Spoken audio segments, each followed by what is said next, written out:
তারা যদি CC footage যদি তারা ডিলিট না করে তাহলে এটি সঠিক তথ্যটা ফায়ার সার্ভিসের কর্মীদের উপর যে হাত তুলছে এটা প্রমাণ পাওয়া যাবে, কিন্তু তারা সিসি ফুটেজ রাখবে কিনা এটি এখন আমাদের কন্ডিশন। একজন ফায়ার সার্ভিস পিছনে গেছে, ওনাকে ধরে নিয়ে ওখানে 25 থেকে 30 জন লোক উদম মারছে, মানে খুব মারছে। যখন পুলিশ গেছে যে কি করছিস তোমরা, এরা তোমাদের জন্য আসছে, তোমাদেরকে বাঁচাতে আসছে তোমরা। তখন পুলিশ যাওয়ার পরে পুলিশকে মারছে। তখন একজন ভিতর থেকে দৌড় বের হয়েছে যে আমাদের সদস্যদেরকে মারছে।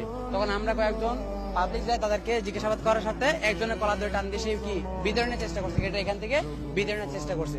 আপনার চেষ্টা পারে নাই, সে অনেক দেখাচ্ছে, ঘুষি টুসি মারছে, অনেক কিছু। একজন ফায়ার সার্ভিসের গাল দেখেন এখন দাগ আছে, ফোলাই হচ্ছে। আমরা আরেকটি বলতে চাই, ফায়ার সার্ভিস তো আমাদের জন্য কাজ করে, দেশের জন্য কাজ করে। এখানে তো নিজস্ব কোনো স্বার্থ নাই, নিজস্ব কোনো স্বার্থ নেই। এই বিষয়টা চিন্তা ভাবনা না করে ওরা কেমনে গায়ে হাত দিল।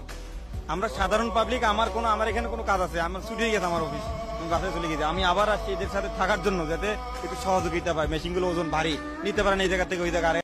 কি বুঝলেন? চট্টগ্রামে আগুন, ঢাকা মিরপুর শিয়ালবাড়িতে আগুন, দুদিন না পার হতে ঢাকা বিমানবন্দরে আগুন। ঢাকা বিমানবন্দরে আগুন নিবানোর জন্য ফায়ার সার্ভিসের দল যখন আগুন নিবাচ্ছে, তাদের উপর মারধর চলতেছে।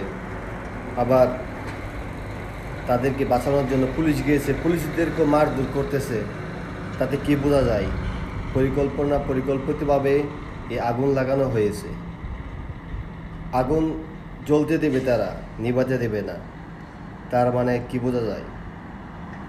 সকল প্রবাসীর পক্ষ থেকে একটাই দাবি, এক সপ্তাহের ভিতরে যেহেতু 3টি জায়গার মধ্যে আগুন লেগেছে, আপনারা সুস্থ তদন্ত করে খুঁজুন এটা কি পরিকল্পিতভাবে আগুন লেগেছে না এভাবেই আগুন লেগেছে। সবার প্রতি দৃষ্টি আকর্ষণ করে বলছি। ধন্যবাদ সবাইকে।